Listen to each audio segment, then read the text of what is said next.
Live. Here it is. Hey guys, welcome to episode 103 of Converse in the Ninjaverse. I'm Will. I'm Chris. And I'm Mike. And we are in the snowpocalypse. Well, not yet. It's You coming. guys are in the snowpocalypse. I'm just in snow. It's the worst 3/4 of an inch blizzard I've ever seen in my life. Well, I think New England, they're saying they're supposed to get mass like hysteria, dogs and cats living together. Yeah. They canceled Monday Night Raw. Yeah, that never happens. Has it ever happened ever? It has never happened before. And I just think they're just using the snow as an excuse. They're like, we're sorry. Well, no, they literally weren't allowed. People weren't in Connecticut are not allowed to drive. Yeah. That's Yeah, but not they weren't all up in Connecticut. Well, the show was in Connecticut. The show's in tonight Connecticut. it was in Connecticut? Yeah, it was in Connecticut. It was at Oh. the XL Center in Connecticut. And they were going to be, and they couldn't get people there. I mean, they could have got people there, but then they would have been stranded there. They could have been, there's a possibility of them being snowed in. And there's a state of emergency in Connecticut that was saying you shouldn't be driving. So it's not like it's a hospital and the arena has to be open. So now they're just having one giant sleepover at Titan Tower. Yes. yeah, they're all in there. I checked it before we went on. And it's actually kind of cool. I'd consider this a decent save for the situation they put in. They are starting the show by replaying the triple threat match from last night, the Brock Lesnar, John Cena, Seth Rollins match. And then they're going to show you the Royal Rumble match. And then they're going to do some live stuff in between. JBL was on the roof of Titan Towers doing some shtick. Yeah, I saw that. It's cold. No, I thought Michael, that, it's cold, Michael. I thought that usually when they do an event, they usually hang out in the city for the next day for like the Raw. So I thought they were still in Philly. They needed to get the fuck out of Philly. Yeah. It's not. That's for another show. Yes, you guys can cover that later on. Yeah. And it's tough for Philly because it's not like there's another arena.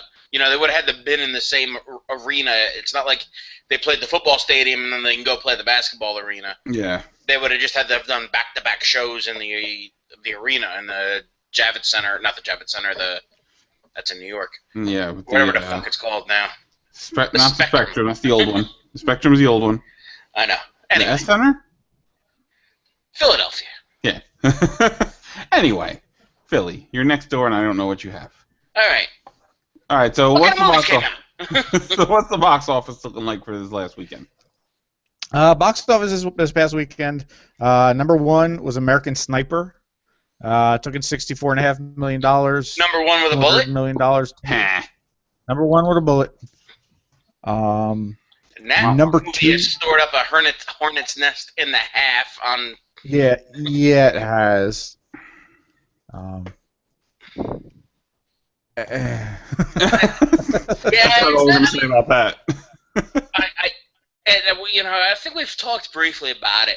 I heard in an interview with Chris Kyle, he seemed like a relatively good guy, but he did kill people for a living type of thing. So it puts you at a weird thing. Whether this is a propaganda film, whether it's a quality film about the guy's life, it could possibly be both. Just because it's a compelling story that would get people to be pro whatever. If it happened, it doesn't necessarily mean that it, just because it could be used for something doesn't mean it didn't happen, I guess is what I'm trying to say. And Hollywood always polishes this stuff up anyway. But what I also heard is if you liked the movie, don't read the book, you won't like the book. Yeah. Because he was more honest, I guess, about his life in the book. And then, the guy lost a lawsuit about stuff that happened in the book. Jesse Ventura sued him. We talked about that before, about what a piece of shit is that Jesse Ventura was suing a guy's widow. Mm-hmm. It's a weird, the whole thing is wrapped around a lot of stuff. Whatever the story is, whatever Hollywood is exploiting, not exploiting, making a propaganda war film, I kind of disagree with some of the arguments that have been put out there that, Hollywood's put out this big pro-war movie. Have you ever watched the Oscars or any of that stuff, or the SAG Awards or any of these things?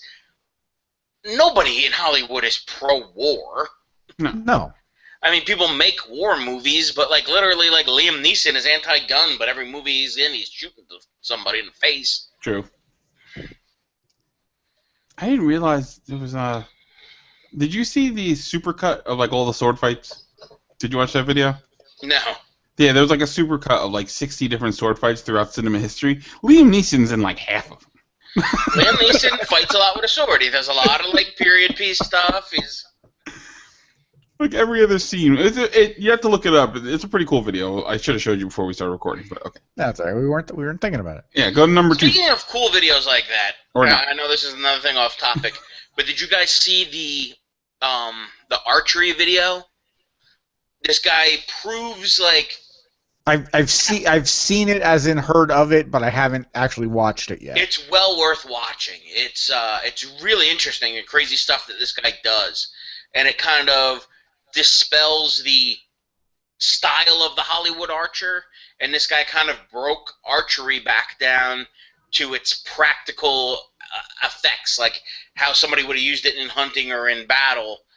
You know, now most of the time, most archers now are target archers, and they have been for the past 100 years. And this guy did a bunch of archery research, and kind of, one of the things it proves is that the quiver swung across your back is bullshit. Because if you're running around and you jump with a quiver full of arrows, all the arrows go flying out. Yeah. Nice. Yeah, I guess that's Definitely worth checking out. I thought I had it up here still. I might, but it was something like Archer dispels Hollywood myth. We'll put it up on the Facebook. It pops up on my, my when I go on YouTube on my Xbox, it kind of pops up in my, recommended videos and whatnot. So I'll definitely catch it. If you come across it, it's definitely worth checking out. It's interesting and it's quick. It's not like a big half-hour thing about this guy and archery and the history of archery. It gives you a nice little PowerPoint presentation and this guy doing cool shit. Cool. So number 2 is The Boy Next Door, which is the new Jennifer Lopez Woman in Trouble movie. Woman in Trouble, stalked by Reversed crush. Yes. Yeah, where she sleeps with the young next door neighbor and then he The movie looks awful. Yeah. Oh yeah.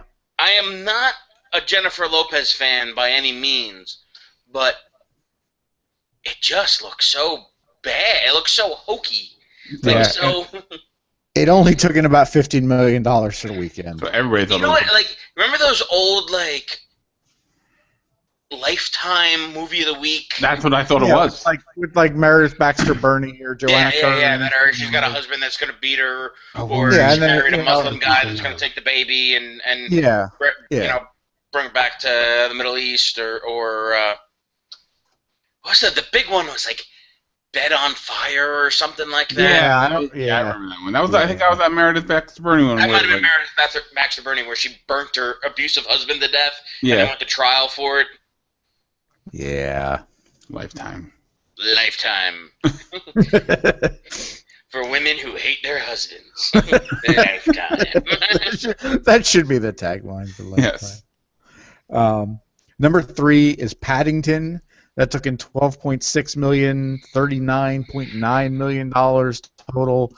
I'm so disappointed in that because it just looks like hot garbage. It does. And just in general, with I don't have kids, so I don't know what the young kids are reading these days. What little kids are reading these days. But it obviously isn't Paddington Bear, because when I went and saw Big Hero 6, I saw the first trailer for it, and the little kid that was sitting behind us was like, "Mommy, who's that?" So it was just kind of my heart broke a little bit because I remember Paddington fondly. You're like, "Kid, you better recognize." Yeah, pretty much. But it just looked, it just looks bad. Speaking of hot garbage, guess what's getting rebooted? Paddington Bear. No. The Smurfs. No. They're rebooting it, but it's going to be all in Smurfland. It's not going to come to New York through a magical portal shit. Well, that makes sense. Yeah. I would have been more apt to see a period piece Smurf movie. I hate when Yeah, I always hate it. I mean, He-Man, it was always that, like, cop-out when you do a live-action movie that takes place in some kind of a fantastic realm. And it's like, well, it's too expensive to make the fantastic realm, so it's going to happen in Manhattan. But it's not really Manhattan, it's Vancouver, because we can't even afford to film We it. can't even afford to film it in Always Vancouver, man. They always Vancouver. A little bit less. A lot more filming in New York, because they give you, there's a lot more tax breaks now. In a post 9/11 world, they've made it a lot easier and cheaper to film in New York. Yeah, but keep the Smurfs in Smurfland, and let's not have them in New York with Sofia Vergara and Neil Patrick Harris. That was, you remember there was like a kingdom and there was knights and stuff around the Smurfs, and they would help out like a squire or something. Yeah, I remember. He came like later on in the series. Yeah, later on in the Smurfs, there was the knight and the squire, or whatever it was. Yeah. But and the Smurfs always helped them, and that was, to me, that was the Smurfs. And I'm like, they're gonna put the Smurfs in modern day. It's a cop out. Yeah. Right. Number 4 is The Wedding Ringer, which is the Kevin Hart wedding planner movie. It was pretty Kevin fun. Hart and the snowman from Frozen. Yeah. The other guy is who was also the breakout guy from Book of Mormon. Book of Mormon, yes. Josh Gad. That took in for the weekend. That took in $11 million, $39 million total. I'll see it eventually. Yeah, it looks fun. I'll see it. I like Kevin Hart movies. I haven't seen an awful lot of Kevin Hart and stuff, but I like Kevin Hart stand-up, and I like him just in general. Him and Will Ferrell have a movie coming out. Oh, yeah? Yeah, it's called Get Hard, where Will Ferrell's like this exec that gets all caught up in money laundering, and he's going to go to jail. And he assumes, because Kevin Hart is black, that he's been to jail and he's hood. So Kevin Hart is trying to prep him on what to, I saw a trailer on what to expect in jail. Let me guess. Will Ferrell has no shirt on, and then he's running around and yelling at some point. Yes. I don't remember in the trailer. I know he has a do-rag. I'm sure he's running around yelling. Yes, every Will Ferrell movie, he takes his shirt off and runs around and yells. Yes, pretty much. Yes, pretty much. And then coming in at number 5 is Taken 3. Took in a little over $7 million, $75.8 million total. Should be called "Don't Take Me Again." It's making money. He's gonna keep making them. He is gonna be Charles Bronson, Death Wish 6-old, making these movies. Yeah. All the Takens. Taken. What's Taken 4 going to be? Let's see. Taken 4. Taking a nap. Yeah, Taken 4. Taking my pills. But yeah, they already killed off the wife. It's just him and the daughter now. They're going to open Taken Incorporated. So now in Taken 4, they'll kill off the daughter. Taken 5, they'll kill off the puppy. Oh God. It was like, remember Taken last 6, they'll kill the fish. When it was like, you killed my second cousin. Yeah. Nobody kills my second cousin and gets away with it. Ridiculous. Yeah, so that's the box office for the weekend. That made me think. I don't know. Oh, because I thought of the mother from Taken, who was also Jean Grey in X-Men, and that reminded me of a story that came out this week. That they have cast Cyclops, Storm, and Jean Grey for the new X-Men movies that they're working on for Apocalypse.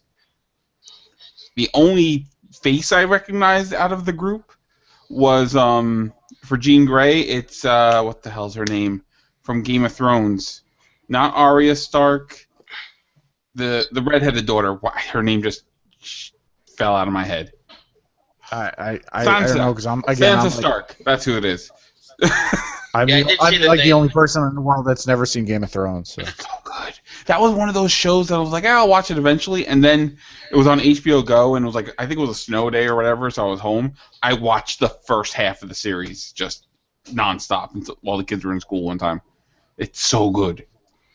So good. So yeah, that just reminded me of that. That yeah, Sansa Stark is going to be Jean Grey. So I guess I did finally get to see Days of Future Past. How was it? I liked it a lot. I liked it a lot better than I thought it would be. Right? Yeah. For the concept of the story and it being like this kind of convoluted time travel story, you're like, wow, this really worked out well. There was some shit that they really needed to explain some more, though. Like, Chris, if I say anything, do you care if I spoil? I know. Okay. If I haven't seen it yet, it's gonna be a while. How in the fuck can Kitty Pryde go like this and whose power is to walk through walls, can send people through time? They don't really explain it, but what I attributed it to was secondary mutation, which was something that they had in the X-Men comic books, where a character's powers could evolve or change in a way. Yeah, like White Queen, she has mind and diamonds. So the way I looked at it was she could phase somebody's consciousness, slip it through time. Yeah, but that was confusing. Yeah. They kind of had to put it on a character that hadn't been used. That had been used, because I forget who could do it in the original comic, who gave them the ability to travel through time. But it was kind of a writing shortcut. Yeah. All I know is Blink was a badass. Yeah. The girl with the portals, she was awesome. I loved her. I like that Warpath finally made it into an X-Men movie. Mm-hmm. I was like, at first I'm like, is that Warpath? And then they finally said his name. I was like, it's Warpath. So cool. Warpath, Bishop, Sunspot. Yeah, Sunspot shows up. There was for all the shit we gave Evan Peters as his Quicksilver rendition, I fucking loved Quicksilver. For his 2 scenes he had in the movie, he was fantastic. Yeah, the Honest trailer for that was really good. Wait a minute. They hyped the hell out of having Quicksilver in this movie. He was in 2 scenes? I mean, he's in a pivotal scene in the movie, but after the scene ends, you don't see Quicksilver the rest of the movie except watching the news at one point. Yeah, they in the trailers for it, they really they capture the kind of stupidity of it, because it's like, then they go and they meet this really cool mutant who has this awesome power that could really help him, and then they leave him. Yeah, and they don't bring him with them. There was definitely some sticking points, but for the most part, I thoroughly enjoyed the movie. I liked it a lot better than I thought I was going to like it, and it does reset. That's kind of how I felt about First Class. I was kind of on board, going into First Class. I'm like, I don't know if I'm gonna like it, and I really dug it. I thought it was done really well. Yeah, the Sentinels. If you like First Class, you'll definitely like this. First Class breathed life back into the franchise, and this kind of fixed everything that kind of screwed up. It doesn't. Time travel is the new way to reboot a story. Mm-hmm. Yeah. I think it's going to work for this new Terminator movie. I hope for it. But I do too, and I showed Mary the Terminator trailer a couple nights ago and kind of explained it to her. Is there a new one? Like, well, no, the one that came out a couple weeks ago. I just saw it somewhere and showed it to her because she was always a Terminator fan, and she was kind of on board for that. Gotcha. I like the idea. Well, since we were talking about Marvel and all that, I just remembered, because we were saying time travel can fix things. You know what else can fix things? Secret Wars. What else can fix it? Secret Wars can fix it. Because Secret Wars, it sounds like Secret Wars is going to fix everything. Yeah, Secret Wars. We need everything. Secret Wars, also known as whatever we don't have movie rights to, is going to die. Which, that's what it looks like is happening. I'm hearing complete reboot of the Marvel Universe. Yeah, they're smashing together Ultimate and 616 and birthing a new universe. Yeah, and then they can take what they like out of each one and kind of make it. It's Infinity Crisis. It's New 52. It's more like Infinity Crisis. At least that's the way it feels like to me. That they're actually they're not just starting over. They're kind of giving you a story as to. It's like New 52 was just blah. Here you go. Yeah. This has lead up. What a brilliant way to bring back a certain mutant that is dead. If they bring him back, they're gonna bring him back. I don't know. Bring back Wolverine. Wolverine guest stars in every third comic in the Marvel. Wolverine or Deadpool's kind of taken that spot. Deadpool has kind of taken the I'm going to star. Yeah, they're killing Deadpool. Yeah. But you know what? Killing Deadpool. He's got a movie coming out too, so he'll be back. But now, I know. I'm just like, it's like everybody's dying, right? The big questions people are saying now is they just rebranded Thor and Cap. Are they still going to be Thor and Cap, Falcon and Lady Thor over there? Is Miles Morales from the Ultimate Universe, who apparently is super popular as Spider-Man, is he going to be Spider-Man with Peter Parker as an older, quote-unquote, Bruce Wayne, Batman Beyond mentor to Miles Morales? I don't see them doing that. Oh, I've heard no. I've heard we are seeing the end of Miles Morales as Spider-Man. Really? What I would see from the very little that I read about, and what I would guess that they would do is, if he's so popular, they'd bring him in, and Miles Morales would be the Scarlet Spider or a new character, similar power base. Let him be Scarlet Spider, because I always dug Scarlet Spider's outfit with the hoodie. I always liked that. That maybe if Spider-Man is there as an established character, and what you do here by having kind of two Spider-Man in the universe is you solve the problem of, I like Spider-Man when he's in high school, and you like Spider-Man now that I've been reading Spider-Man for 25 years, and I grew up with him, and I want to deal with adult Spider-Man and adult issues. You have the best of both worlds. True. That you could have Peter Parker, as an adult, and Miles Morales as a high school kid, and here you go. And apparently Gwen Stacy Spider-Girl is supposed to be super popular too now. Is she going to make her way into the universe? Who knows? I think that's dangerous ground. I'm kind of intrigued by this whole new Secret War, because they're bringing back Civil War after this too. Yeah, they're rebooting a lot of, or they're throwing a lot of past giant crossover things. I'll pick it up. I don't care. I'm interested. I mean, I haven't picked up any books in a while, but it's piqued my interest again.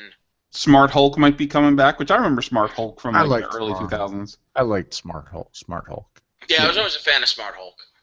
There was a rumor that for Age of Ultron he may be going gray, so maybe we'll see a Smart Hulk, like Gray Hulk in Age of Ultron at some point. I'd love to see Mr. Fix-It. I would love to see him hiding out with his fedora in Las Vegas. Or a trench coat. That would be fantastic. In other Marvel news, there was some news on the Netflix show. Yes. Big news. Pretty, yeah. Big super geek news. Yes. And in the tradition of Hollywood, you take a British hero star and you put him in an American something, a movie or a TV show, as the villain. Yep. David Tennant, everybody's favorite Doctor, the 10th Doctor, is going to play, what's his name, Kilgrave, a.k.a. Zebediah Kilgrave, a.k.a. the Purple Man. Yes, in Jessica Jones, which is the Netflix show that everybody thinks is coming right after Daredevil, because they haven't really said when it's coming out yet. Kristen Ritter is going to be Jessica Jones, so. And Daredevil's starting what? In March? April. April 10th, I think it is. And that sets, I could definitely see them, them keeping him around as being a villain for the Defenders movie. Yep. Or miniseries, whatever they're doing for Netflix. Yeah, whatever it's going to be, movie, miniseries. Yeah, but I like seeing David Tennant get work. I love David Tennant. He's great. Who doesn't? Yeah, I just finished watching the Grace Point, which is the American version of Broadchurch. Okay. And I was a little so I went into it slow because I'm like, this is going to be the same exact thing and the same exact story, except with him doing an American accent and a bunch of Americans in it. But they told the story a little different, and it had a little bit of a different twist to it, and I really enjoyed it. It pumped enough new interest into me that if you're somebody who liked Broadchurch and stayed away from Grace Point because I already saw it once, it was kind of worth watching again. I know it's 10 hours of television. It's a 10-part miniseries. Mm-hmm. So even if you're fast forwarding through the commercials, you're looking at 8.5 hours of stuff to watch. But I dug it, and I dug the end. The end, they laid some groundwork to give you a nice little different twist than the original. And the second season of Broadchurch is already in. It's premiered in England, I think, this past weekend or 2 weekends ago. Oh, okay. And I know Eve, whatever her name is from Torchwood and Doctor Who, is in the second season of Broadchurch. Cool. But I mean, half the cast of Broadchurch was from Doctor Who. So Yeah. They kind of just use all the same actors for everything. There's only 50 actors in England. It's Yeah, I didn't catch all of Broadchurch, but when I was remembering it was on, I was watching it. I dug it. It's on Netflix. If you're looking, if you want to get back into it, it's on Netflix. Well, how long is it going to be on Netflix? Is it getting pulled off in a week? It might be. I gotta double check. BBC right now. BBC's pulling everything as of the end of the month. They were pulling everything. They put Doctor Who back. They put Torchwood back. They put The Office back. I know we talked about this on our last show because I just finished power watching British television.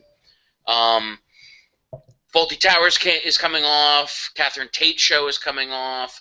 A bit of Fry and Laurie's coming off. One or two other British things I can't think of right now off the top of my head. But I think Broadchurch was staying. Okay, cool.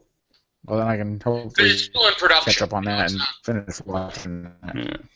Yeah. I have two more bits of Marvel news.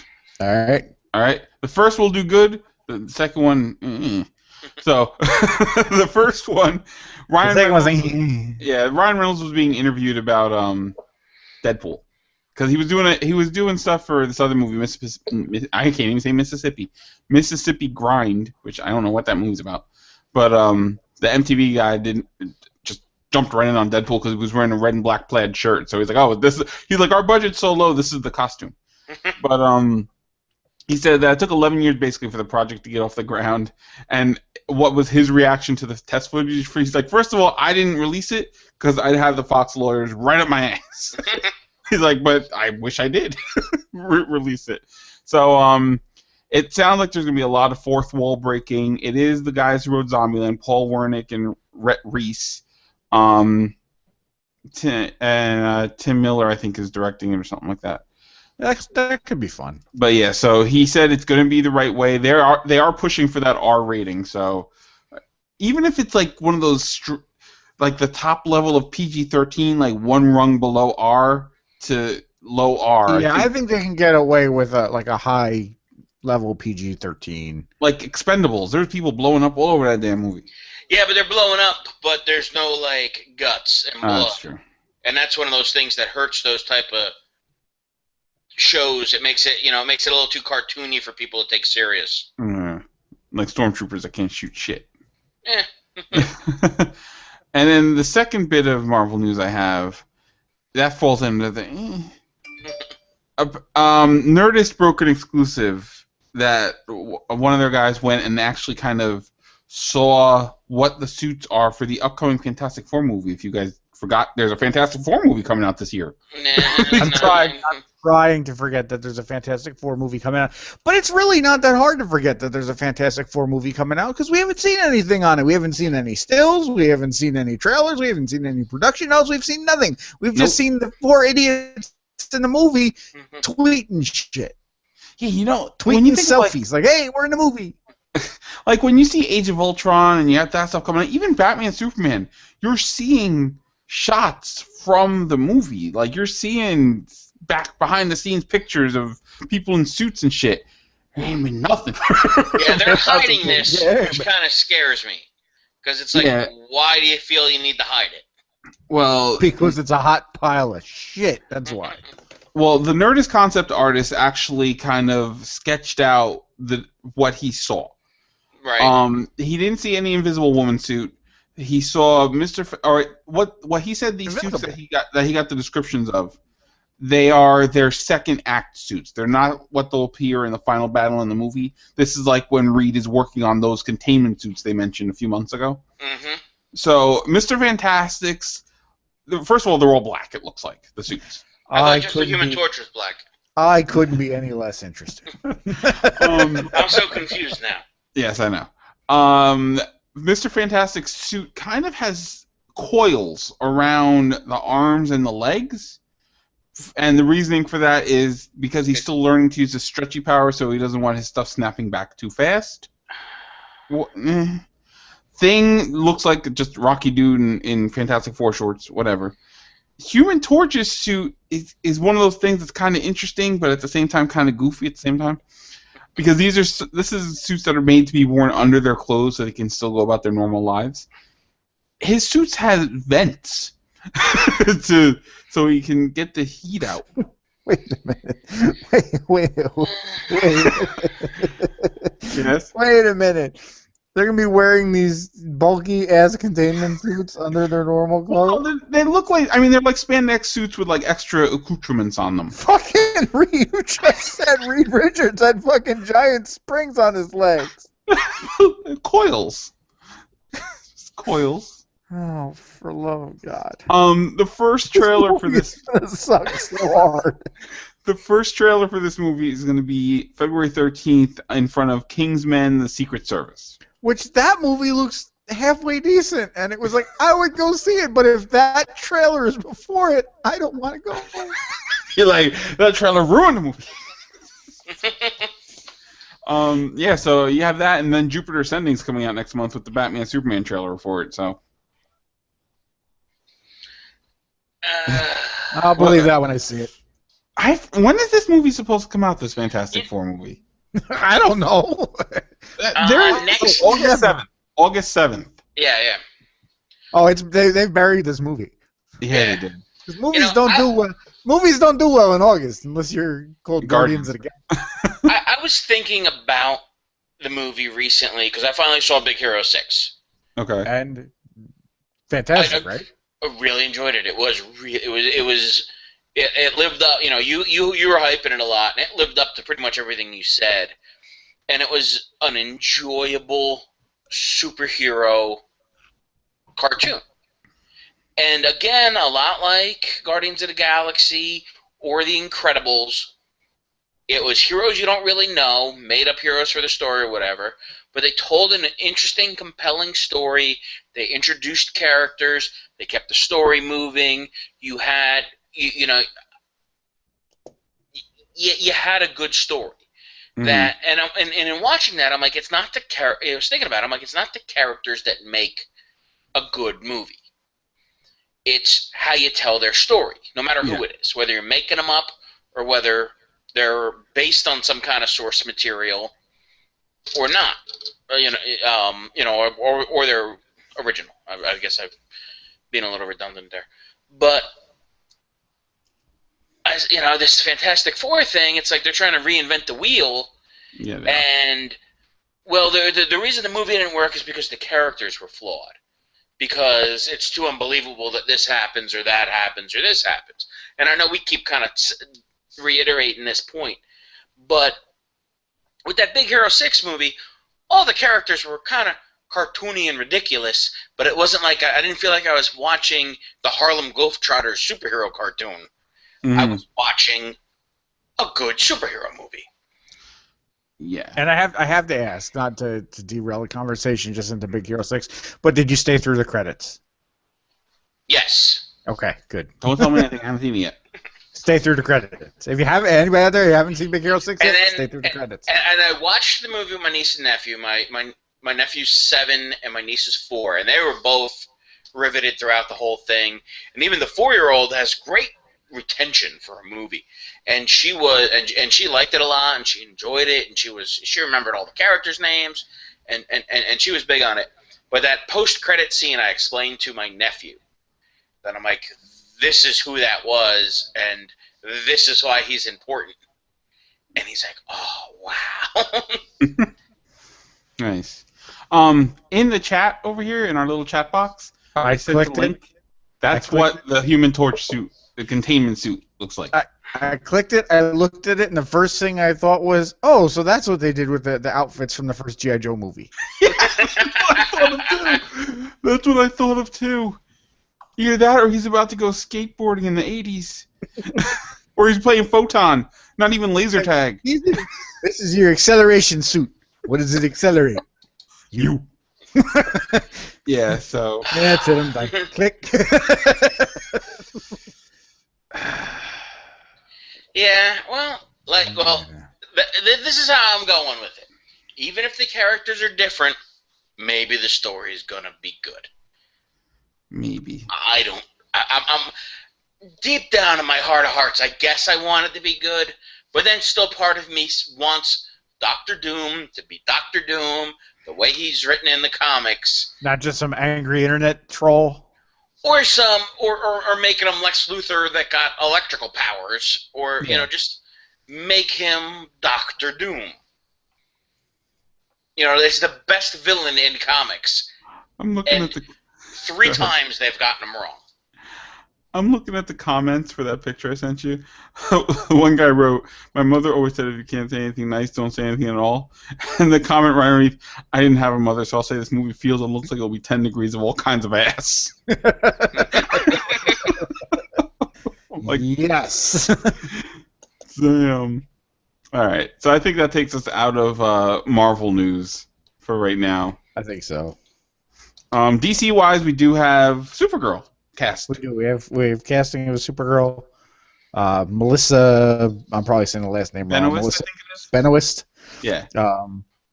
She was on Glee, I guess. She was Marley on Glee. For those of you that don't recognize the name, I really think they should have gone with Gemma Atkinson because she looks like Supergirl, but she has the body of Power Girl.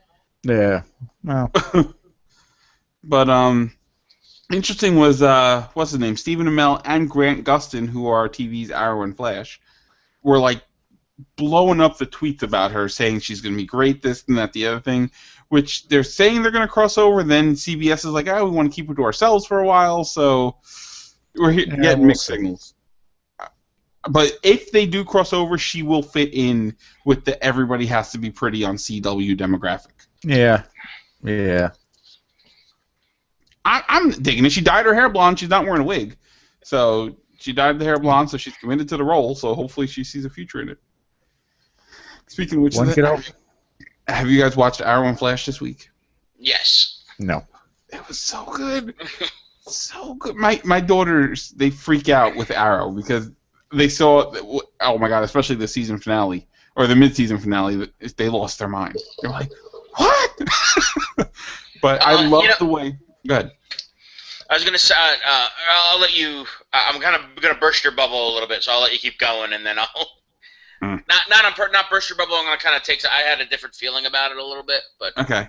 But I loved the way that Flash handled Heatwave and Captain Cold.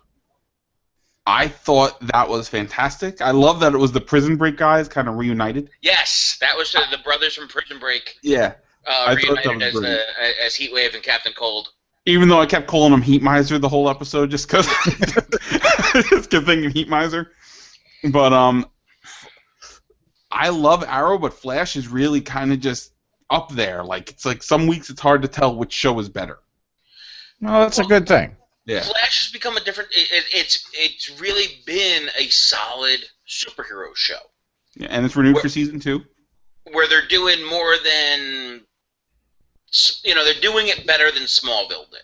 Yes, absolutely. Where they're not trying to placate fans like Smallville did at the end, and they're not making horse shit up like Smallville did at the beginning. They're kind of following a pattern and going with it. Mm-hmm. And they're balls to the wall with it too. They're just fuck. and I'm pretty sure I said this during after they did their crossover episode. I said this on our show that they're doing a really good job, kind of telling the Superman Batman story, but with Arrow and Flash. Yeah. The Arrow season finale or the mid-season finale, it set up great things and it started all kinds of rumors on the internet. But it was highly predictable how they were going to get out of it. At least I felt. Mm-hmm. It's like, all right, this is going to happen, and this is who's going to, resolve the issue. I just to spoil something, Chris, because I know you haven't seen it. I don't know if you're going to see it.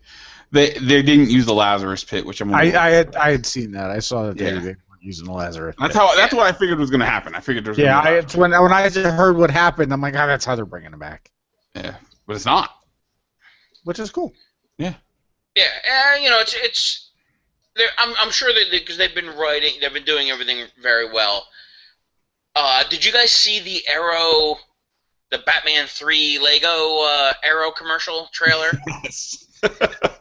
Yes. Stephen Amell's doing the voice in for it, and he's doing the Arrow intro, but he's doing it Lego version. Nice. It's great for the season pass or downloadable content for the Lego Batman 3, which I still haven't beat. I have to get. I have to pick it up. Although I just realized I never finished Lego Batman 2. I did. And because I think I got involved with Marvel, and I'm still playing Marvel, so. Yeah. But yeah, the Arrow pack for that looks a little Lego Diggle and Felicity are adorable. Can I say Felicity is probably just character-wise one of my favorite characters between the two shows. The way that she's written and all that stuff, I absolutely love her character. She's great. I think and I love, even though he's the villain, I love fucking Malcolm. Malcolm Merlin's fantastic. I have not seen anything with John Barrowman that I don't like. Yeah, they're doing a very good job with that show. And Felicity got introduced into the DC universe, I think. Yep. And I know the S.H.I.E.L.D. characters are all getting introduced. The Agents of S.H.I.E.L.D. characters, May and Fitz and Simmons. I think Ward too, right? They didn't necessarily say Ward because they're kind of starting from the beginning, and it's like, all right, Ward's a traitor. Mm-hmm. So Actually, there's a fun rumor going around about Ward. I don't remember. I don't think we talked about it. We might have touched on it. We might not, but I did see that Ward is Taskmaster. Yeah, that they're thinking of making him Taskmaster. Which would be interesting. Mm-hmm. I like Ward as whatever he is now, with this weird kind of go-between, almost anti-hero. He's like a triple agent. Yeah. And maybe Taskmaster is an interesting way to go with him. I don't even. Did we even talk about the Agents of S.H.I.E.L.D. mid-season finale? No, I don't think we did. Because I was. It's on break, so let's talk about it. Yeah. Even though we went away from Marvel, now we're back. It always comes back to Marvel. It always comes back to Marvel. Marvel podcast. Well, I didn't know exactly what direction that they were going to be going in, and as they unfolded things, and then as they revealed who what's his name from Dune and Twin Peaks was. Yeah, the captain from How I Met Your Mother. Oh, from How I Met. Okay. Yeah. I don't know how to. But they kept referring to him as the Doctor, and I'm like, is this guy somebody? And I was thinking he was like the High Evolutionary or something like that. Mm-hmm. And I'm like, all right, this is a weird way to put the High Evolutionary in there. But then the big reveal was that he was Mr. Hyde. Mm-hmm. And I'm like, if you said to me he's an existing Marvel villain, I think I would have named 100 villains before I got to Mr. Hyde. True. But then when you said, no, man, it's Mr. Hyde, I would have gone, oh, shit, that's so obvious. And then Skye actually being an established Marvel character all this time was a pretty good Hyde, too. Yeah. That was a pretty good. And I mean, she's a much lesser character, but it's still an interesting. It was a good reveal. Mm-hmm. And the fact that this is how they answer the question of how Quicksilver and Scarlet Witch exist in the Marvel Cinematic Universe, which is cool. They're not mutants; they're Inhumans, which ushers in the Inhumans. So that's why they have the Uncanny Inhumans book out, and that's the Marvel Cinematic Universe's answers to mutants, which makes sense. Yeah, which makes sense, and I like it. I like the idea. I like the idea behind it. Are we going to see Lockjaw on the screen? One could only hope. Oh my God, I hope we see Sure, Lockjaw. with all the other shit they've dumped out and it's worked, I'm sure we're going to get Lockjaw. We had a talking tree and a raccoon with a gun. We're going to see Lockjaw at some point. Are we going to have Vin Diesel as Black Bolt, his greatest acting accomplishment ever? Just not talking Right about now I'm watching a Marvel TV series that the main existing Marvel character that I'm following in it is Jarvis the Butler. And Captain America's girlfriend. Yeah. Captain. Yeah. But as we're watching it, I'm telling my wife, I'm like, "Oh, cool, it's Jarvis," and she's like, and I'm like, "He's Marvel Alfred." Yeah. I'm like, it's the best way to put it. Yeah. My kids are so in love with the Agent Carter show. Which is cool. They are just absolutely, they adore that. They were so pissed last week with the State of the Union address that Agent Carter wasn't on. They were so mad. You know, I saw that they were skipping a week. I'm like, why are they skipping a week? And I'm like, State of Union. Yeah. Mm-hmm. Although I don't want. They killed off a character. They've killed off two characters. They killed off a character? Yeah, they killed off a lot of people. On Agent Carter, they killed off two people that I thought were going to be in the show a little bit longer. And I don't want to ruin anything for Chris. Did you see it, Chris, or do you not? All right. In the first episode, I honestly thought that Carter's roommate was going to be in there just kind of as like her, like just normal person that she talks to, but they kind of went with the dining waitress with that. Yes. But the meat-headed cop, loved him. Yeah, I was surprised they killed off the meat-headed cop the way that, but it made the death a little bit because you kind of got to like the guy. You got to like not liking the guy, I guess. Mm-hmm. In that way. I thought he was a good character, and then... Yeah. The waitress character, the actress, is established. She's an actress that's been in stuff. She was in Hot Tub Time Machine. She was actually the daughter on How I Met Your Mother. Okay. She's been in a lot of stuff. I think her name is Lindsay Finesca or something like that. Yeah, I didn't really know her, but my wife did, and I was like, all right, cool. So when I saw that she was there in that part, I'm like, all right, she's gonna be the normal person, I guess, involved in it. Yeah. And Hollywood Babylon's Ralph Garman was in an episode, which I picked him out immediately. I'm like, oh shit, that's Ralph Garman. My one complaint about the show is they feel the need to constantly remind you that she was Captain America's girlfriend. Like, that is my one complaint with the show. It's like every commercial break, there's like something about Captain America. Yeah, but I think that also... kind of the way they're telling the story is, and it's one of the, as a comic fan and a historic comic fan, that they're dealing with what happened to female heroes in the 50s. Yeah. Was that there's a great article that I pulled up that I started reading. I got it relatively handy here, but it's called Erasing the Female Hero from Comics, where pre-war, during war, there were a lot of female characters and comic books, and almost none of them survived aside from Wonder Woman. Mm. That everybody kind of went away because it wasn't proper.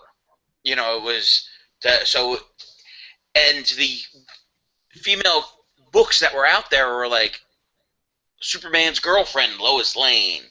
Mm-hmm. And it was almost insulting. And Wonder Woman had to take minutes at the Justice League meetings and get coffee and do like the things that they're making Agent Carter's character do. Mm-hmm. All right, it was on Comic Book Resource website. It was Erasing Women: The Importance of Agent Carter in the Comic Book Culture. Okay. And so they're dealing with a lot of that stuff, like that radio show that plays through it, that Captain America radio show. Mm-hmm. Starring Ralph Garman. The female character in there, she's always captured. She's always waiting for the hero to come save her, and that's not who Agent Carter is in this real thing. But that's how the female character started getting portrayed at that point. Yeah. And you didn't have strong female characters again until the 70s with Ellen Ripley and Princess Leia. Mm-hmm. Where the first time you had female characters in that genre be self-sufficient. And even the modern Lois Lane in the 70s was a lot more I don't want to say liberated, but more of a real woman than just dainty Lois Lane from like the 50s or something like that. Yeah. They're always getting kidnapped or dangled over something. So Agent Carter's kind of telling three different stories at once. And that Captain America thing, it goes twofold. It's like, it's almost that inside joke of, here's the story of Captain America's girlfriend, but it's also, and that's kind of us smart marks that are going to go into it and be like, all right, I get what they're doing with that. But then other people are going to be like, what am I watching? What's this show about again? Oh, yeah, it's Captain America's girlfriend. That's what it struck me as. It struck me as they put that there so that people, like kids, will realize, okay, this is actually the girl from Captain America. That's what it struck me as. Yeah, and that's most likely why they put it there. And you just reminded me when you brought up DC, there was something else. We had one bit of DC news that is interesting, and it can work, maybe. The rumor going around for our favorite movie that may or may not be coming out this year, Batman vs. Superman, that Luthor might be turning General Zod into Doomsday. Yes, I hear the silence. The silence is deafening. Wow, that kind of took air out of my lungs a little bit. I thought last night left me speechless. Wow. Again, giant grain of salt with this because it is just a rumor at this point. I can see this. That he gets a hold of Zod's body. You're not wrong. And through genetic cloning of trying to create another Kryptonian, he kind of creates a bizarro Zod that is Doomsday. You are almost right, according to the rumor. What the rumor says is basically he gets the body. They're trying to genetically check on Zod to find a weakness for Superman. And through Lex's screwing around, he inadvertently creates Doomsday. Which is what it sounds like. Is it's like zombie Zod, almost. I don't want. Yeah. But he looks like Doomsday. He's like all bulked up and whatever. He's not just Zod, but that's what it kind of sounds like. I got nothing. Did you guys see any of the things about? There were some Facebook memes and a couple other things that were talking about Zod, and like Superman killed Zod in Superman 2 in 1979, 1980, whatever it was, and nobody freaked out. And then he kills Zod now, and he killed Zod like kind of nonchalantly in Superman 2. True. Did he really kill him? Yeah. He just dropped I thought he put him back in the Phantom Zone. No, he drops him down drops him down a pit in the Fortress of Solitude. That's right. Lois Lane kills what's her name? Kills Ursa, yeah. Yeah. That's right. And it's just like, killed them. And then they like fly away and they just leave them there. It's not like, I'm gonna lock them back up in the Phantom Zone. There's no like little explanation of it. It's just like, them motherfuckers is dead. I guess it's different just because you see Superman snap Zod's neck for really no reason. He didn't have to do that. It's not like he hadn't already killed the entire city. Yeah, I think he just broke Zod's hand in Superman. He did. He punched him and... Yeah, no, but then he just chucked a defenseless, powerless human into a pit in the North Pole. True. Now, you guys did talk about the possibility and rumor that Part 1... we talked about it. It's not happening. It got debunked? It got debunked within the hour of that rumor coming out. Okay. Oh, that they were going to split. That they were going to split it. Batman. So we did talk about it, but we talked about it in kind of a different way than we would normally talk about it, and just kind of bitching and moaning. We kind of talked about it as, how would we handle it if we were doing two separate movies? Like if we were doing part 1 and part 2. Batman's origin again. That would be ideal, but Nobody knows how he's Batman. Well, whatever. I'm not getting into that freaking bullshit. So if you want to hear our discussion on that, go back in episode 102, and you can hear Mike and I ramble on about that. True story. All right. Well, we talked about that. So what do you have? I just really kind of have some. I kind of want to call one is kind of like a what the hell are they thinking news, and then 2 is like kind of what the fuck kind of stuff. All right. Well, I have one thing before we get to that then, because we actually talked about this a second. Star Wars news. Hooray! Rumor that the spin-off film is going to be a Han Solo Boba Fett spin-off film by Gareth Edwards. That's apparently has like a Tango and Cash type vibe. So maybe it's going to show the bad blood between Han Solo and Boba Fett, and why Harrison Ford was so scared when he's like, Boba Fett, where? In Return of the Jedi. Well, I always thought that was explained when Boba Fett went after him in the Star Wars Holiday Special. Yes. True, yes, but now does that exist in this universe? That part of, as far as I know, that is still canon. Okay. Well, didn't they say anything that was ever on TV or in the movies is canon? It's canon. Nah. Life Day, still with us. B. Arthur. Now, have you guys read the new Star Wars comic? Because I have not picked it up yet. I haven't picked it up yet. I haven't been to the comic shop in months. I just got my iPad back, so I'll probably download it on Comixology. I hear various friends that still collect and were looking for it. It sold out quickly. Okay. Shops, I guess, underestimated the want for it. It's actually nice to hear that comic shops out of a comic. Yeah. So, well, I think a lot of comic shops that survived learned not to overorder. Yeah. Certain titles they would stock a lot of. Like my shop stocks, a big stack of Walking Dead and whatnot. But for the most part, it's a short stack on a wall, and then if you need something, they'll order it for you. Okay. So yeah, that was my only little bit of Star Wars news I had. So.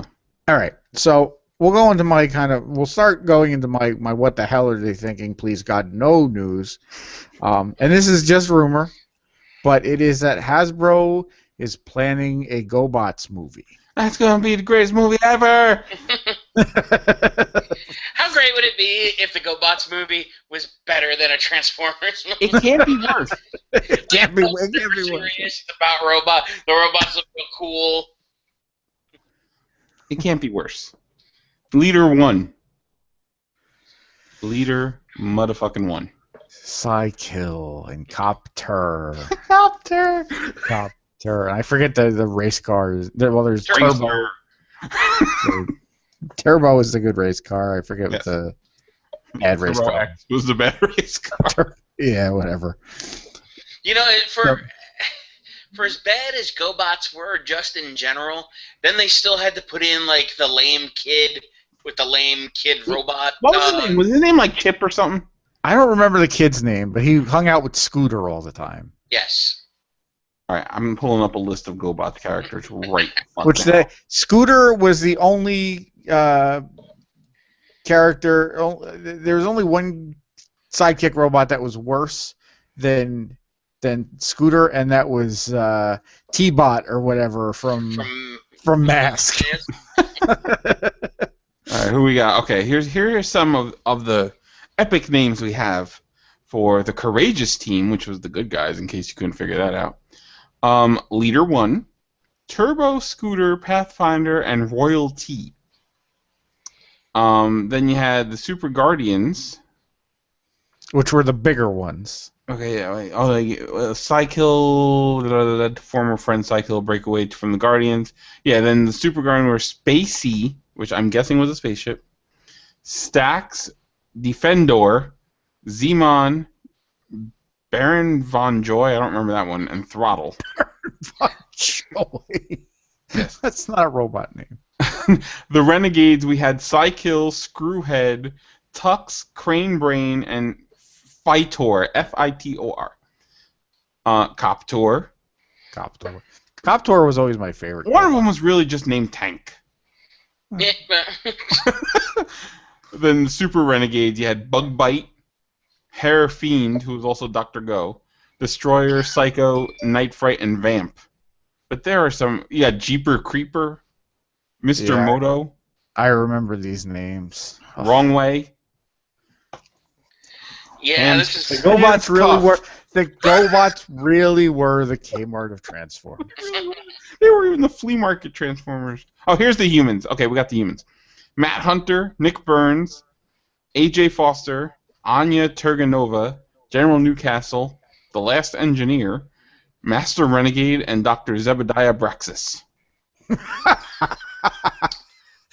I am making him in wrestling tonight. He is going to be my new created wrestler, and it's Zebediah. And let's not forget about GoBots, the Rock Lords, who were literally robots that turned into rocks.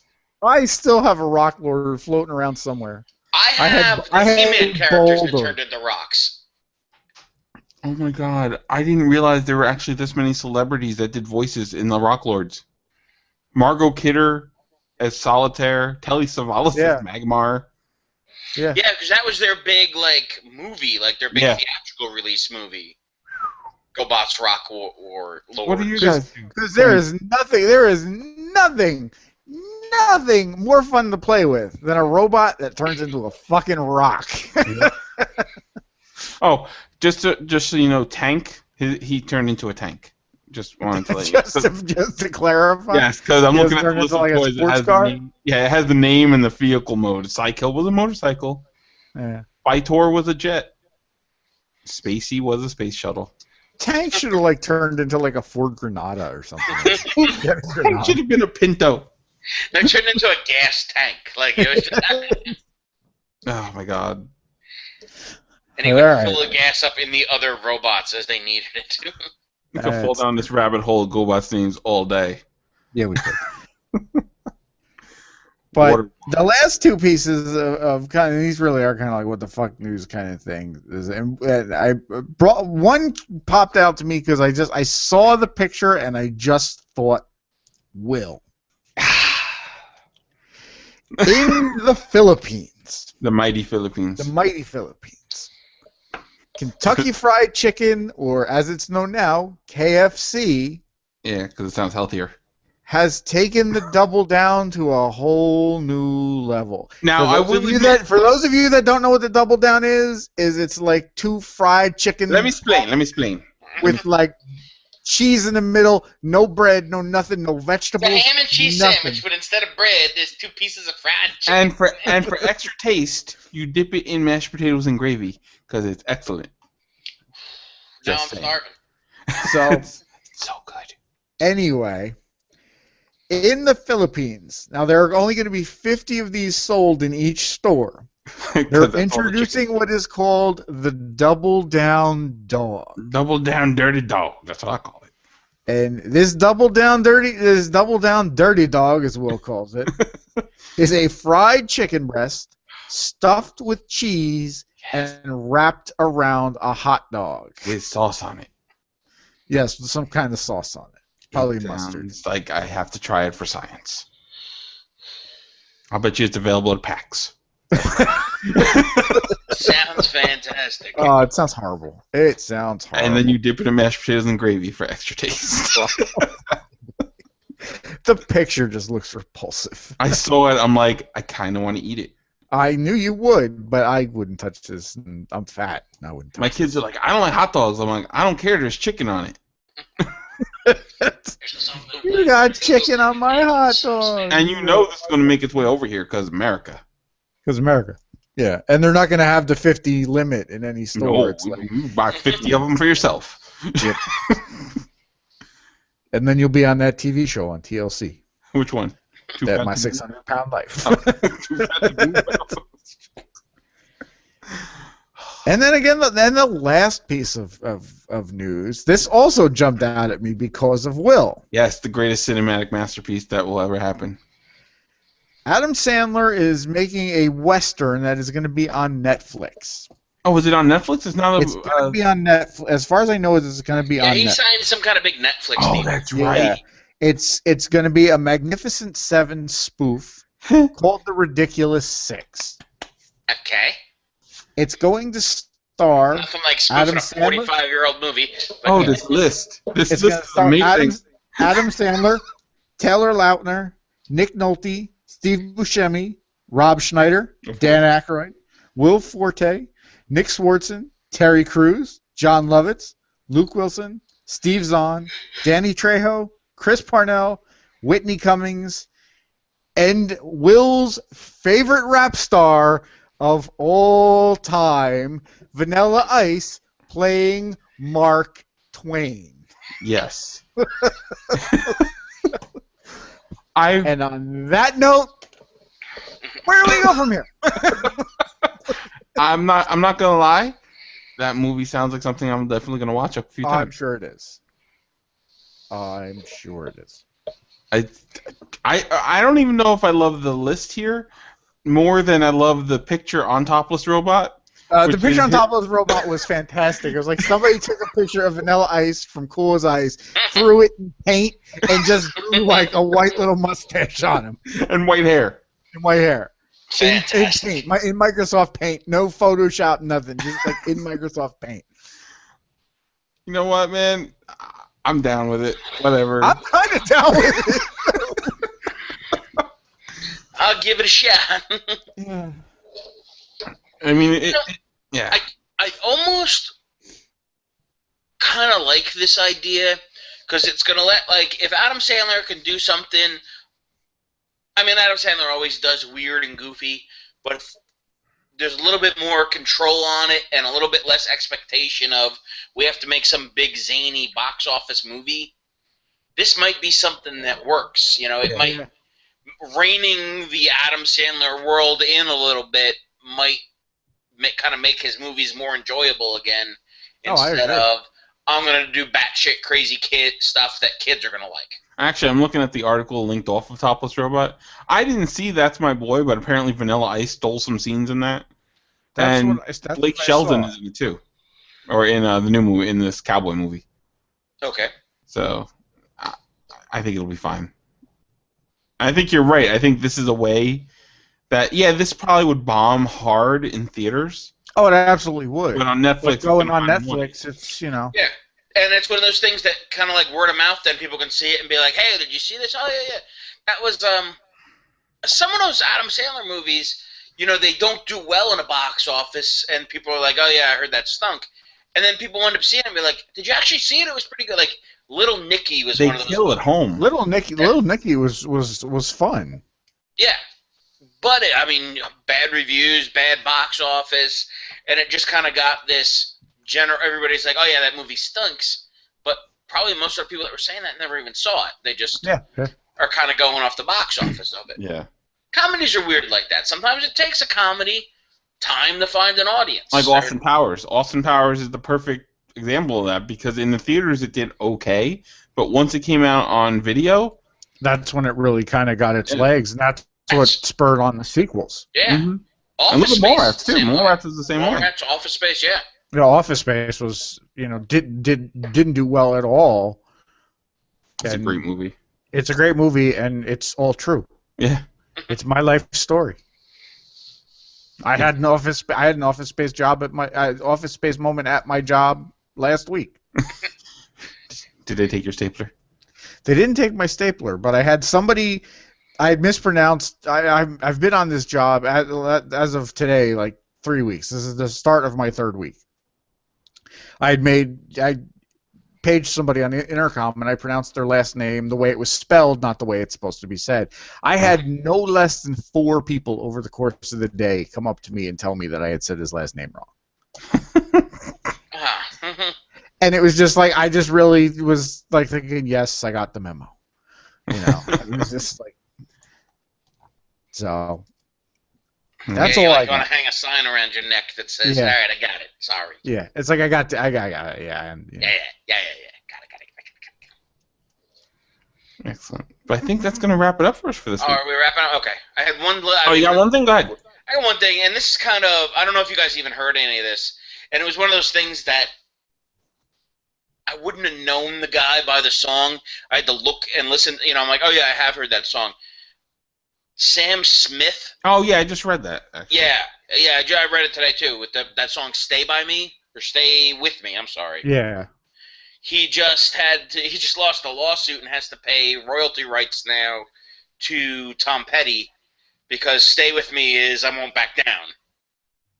Really? Yeah. Well, it's not that it's I Won't Back Down, it's the opening melody of it, and the underlying melody of the song is I Won't Back Down. I've heard of the song, but yeah, I'll have to look for it. Yeah. There's I pulled up like somebody mashed them up, but just if you listen to the song "Stay With Me" and then when he gets to the chorus, it's "I Won't Back Down." Yeah.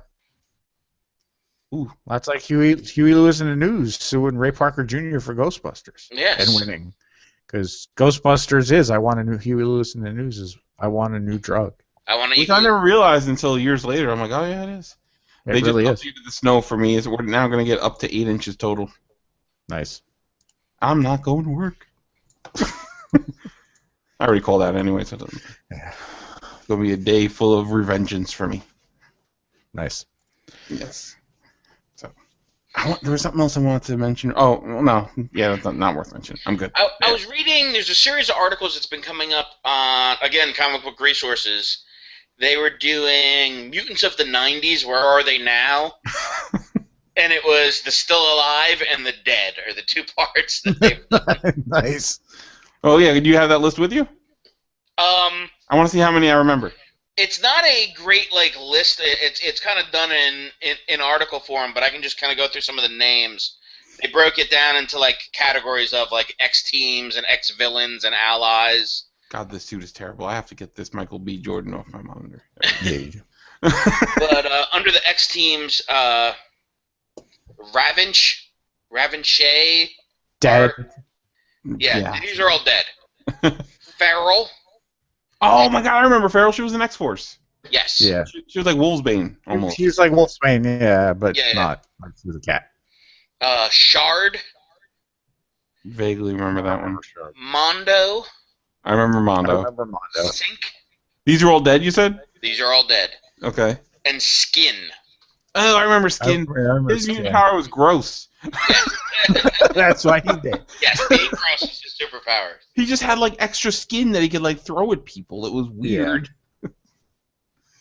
Yeah. GW Bridge. What? Stop There was a character that Todd McFarlane came up with. Not Todd McFarlane. Rob Liefeld? Liefeld came up with. Okay. And he was a S.H.I.E.L.D. agent who was going after Cable, and his name was GW Bridge. Which, for what am I going to name this character? New York area. Oh, look, I'm driving over a bridge. It's the George Washington Bridge. That's what I'll call him. He's so crazy. One of the other dead, Garrison Kane. I remember the name. He was the second Weapon X. They introduced him in X-Force. Okay. He's one of those guys that when Deadpool first showed up, he fought Deadpool all the time. No, that's probably why I know him. Yeah. Yeah, he had metal arms. He looked like Cable with dark hair. Because everybody looked like Cable. And tiny feet. Tiny feet. And pouches. Don't forget pouches. Yes, he had a lot of pouches. There better be a pouch joke in the Deadpool movie. Yes. I want him to pull an inflatable fucking toy animal out of one of his pouches just because. Bolt, Risk, Asikan, Greystone. Oh, these are all this is the equivalent of the jobbers in wrestling. It really is. Yes. And then some of the ones that, I haven't been following comics as strong as I used to be. Omega Red. He's dead? Apparently. Really? Bastin. I remember that one. Dark Beast. Yeah. Evil Beast from the other dimension. From Age of Ultron, not Age of Ultron, Age of Apocalypse. Yes, Holocaust. Yeah, you can't. Cyber, who was if you could capture the essence of crappy '90s comic book X-Men characters, Cyber is that guy. Yep. It was the big metal cable arms and the. And just everything that was wrong with what they were doing back then. Oh, I found your list. Some of them I barely remember, and some of them were only around for a very short time. Hazard, I would just like to point out all of this artwork is almost all Rob Liefeld. There's a lot of Rob Liefeld. I'm just saying. Yeah, they killed off a lot of these Rob Liefeld characters. Some of these I don't remember at all. I'm not even going to go through. Sumo, Kamikaze, Rainfire, Zero, Locust, Tempo, Foxbat. Foxbat. That's fucking really, really bad. And then you have the ones that are still around, like Gambit. Yeah. Channing Tatum. Gambit came out of that era alive. Bishop. Bishop was, yes. Bishop was actually pretty badass in the movie. Yeah. Yeah, they did a good job with Bishop. Yes. Yeah, I liked him. I always liked Bishop as a character too. I always dug him. Did they kill off Marrow? Because she was fucking terrible.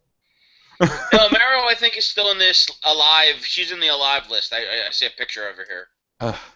Her power was shitty, but she was an interesting character at least. She was a shitty Marvel vs. Capcom 2 character. I'll tell you that right now. Okay. But she was. I enjoyed her, like the way she was written. Like what I was talking about earlier. The way she was written, I enjoyed her character. Yeah. Maggot was kind of a dumb character with a dumb power. Maggot. He was one of those 90s characters that didn't go anywhere. Celia Reese, Marrow, Cable came out of the 90s, Shatterstar. Oh my god, I forgot about the Nasty Boys. Oh, yeah. Holy shit. There's some... You know what? The 90s was a fucking dark time in comics. It really was. Whatever happened to Dazzler and Longshot? I missed that. Dazzler's back. Dazzler's back. Longshot shows up occasionally. I love Longshot. And they were products almost of the 70s, the very early 80s. Yeah. They were two of my favorite X-Men for a while. Yeah. Didn't they get married? They did. Now they're divorced. Oh. They can't, even those two kids can't make it work out. And Longshot was one of those characters that they wrote this kind of interesting, hip miniseries that introduced him. And it was like, oh, we got this kind of cool character. And people dug it, and then they introduced him to the X-Men, and they're like, oh, that makes it even better. And then people just, they got to a point with the X-Men, and they're like, we don't know how to write them. And it was the worst, like, write-off of a character I ever remember. Yeah, when he just kind of, he didn't just die. kind of disappeared. He literally, like, he had like a one-panel show where he's just like, yeah, I'm not really feeling this anymore. I'm going to leave. Yeah. Bye. And he literally, like, disappeared into the air. I remember the panel. Yeah. And then his character just kind of poof, like, and then you didn't see him again for 10 years. Yeah. It was the best magic trick ever. I mean, it was one of those points when they were like rebooting the team a little bit. Yeah. Like Longshot split right when they introduced Jubilee. Yeah. Jubilee. And then they really like split up the team hardcore. They sent everybody in different directions, made Havoc evil, made Psylocke Asian, made... That was another thing that pissed me off about Days of Future Past. Havoc had like 1 second of screen time. Yeah, that really kind of was a tease. Like we brought Havoc back for a half a second, and then we killed half the people off from First Class off screen. Yeah. Whatever. I had sticking points, but I liked the movie overall. I think Michael Fassbender is a fucking awesome Magneto. Oh yeah. I think he's great, and what's his face as Professor X, also excellent. Yeah, those guys really did a good job of taking over those characters, or taking the reins of those characters, I should say.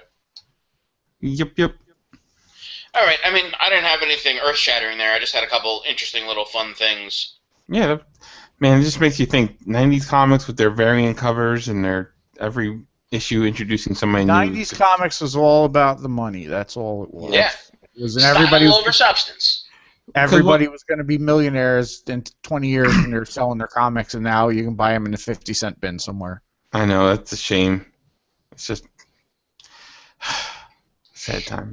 As I'm going through, I've been cleaning my attic at home, and as I'm going through, and I'm opening boxes that just came, that I just brought from my parents' house and threw in my attic when I bought my house, and now I'm like going through and seeing what's in here. And I'm like, oh my god, this is a bunch of just crap. Like comic inserts and mini comics and all that like freebie junk that they used to do. Like you used to get like comics, like a little mini comic in like a box of cereal. And it was like, all right, I gotta go buy a cereal I don't like to get part 4 if I'm gonna keep reading this thing, or if I'm gonna get the whole set. And I must have opened 3 boxes of cool collectibles that got killed in the 90s, between toys, baseball cards, or just collector cards in general, and comic books. Well, eBay's a good thing.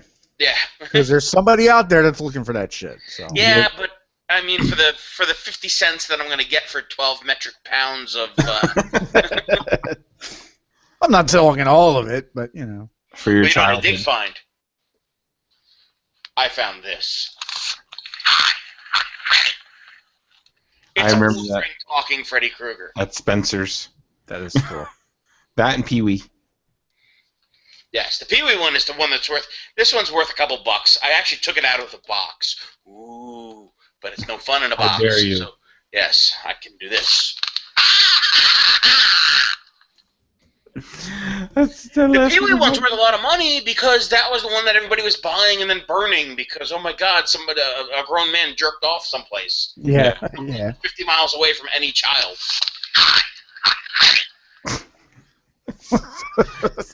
He needs a lozenge. The 80s, the era when you could make toys out of horror movies. Rated R, horrible. Hey, look, here's an action figure for a child molester murderer. Pick up his sweater. Does he have the tortured skulls on him? He does have a real sweater. Does he have Underneath, he's just got like an undershirt. I was saying he doesn't have like the tortured faces of the Nah. fail. Does this have a copyright on it? 1988? Oh, 1989. I was close. I was so close. Very close. Made in China. Of course. Acrylic polyester. And on that note, That was kind of perfect. with creepy Freddy laugh, I think we will sign off for this week. I think so. Yes. You know where to find us. We have our permanent home up on SoundCloud. Check us out on Facebook. Do you guys want to talk about what you got coming up? We are going to be as of this Wednesday. It'll probably be getting posted like Friday, Saturday. Mike and I are launching the Hot Tag podcast, which is going to be twice a month. It's All about Hot Pockets. Yes. all about Hot Pockets. It's going to be just wrestling, all wrestling, and we do this show where we're talking news and we're talking rumors and stuff like that. I think we're going to try to just be just fans, just talking about wrestling, what we liked when we were kids, what we like now, which ain't much. Yeah, a little bit of fantasy booking, a little bit of fantasy booking, kind of rumor mill stuff, a little bit of what we'd like to see, what it seems like the fans like to see, and I guess just discussion, because you and me both know there's stuff we'd like to see, but we also know that stuff might not necessarily work. Mm-hmm. Yeah. So that's gonna start this week, and we're gonna 2 do years it in the making. 2 years in the making. It took a while to get the concept down. Yeah. But we're gonna do it twice a month. We're gonna do it once. We're gonna always do it the week after a pay-per-view. Okay. And then once, like a week or two prior to that, or a week or two after that. So every other week, basically. Yeah, but kind of try to do. I don't want to say every other week, but close to that. Bi-monthly, we'll say. Bi-monthly. Right. So I'm definitely looking forward to that, and whatever, it's close enough. So look for that. We'll hype it up and link it up on the pages and all that good stuff. And might possibly have some tales from the Ninjaverse, possibly? Yes, Tales from the Ninjaverse should be making a comeback, especially with the convention circuit starting up again and us going to be around with things. Speaking of which, off show, I'll have that question for you. So, all right, so yeah, we got more shows coming up. 2015. That's where we be. Looks to be a bigger year, more expansions, things like that. So, I'm Will. I'm Chris. I'm Mike. And we'll see you next year. Or next year. Next week? Next year. Next year, week, whatever. Bye. Jackass.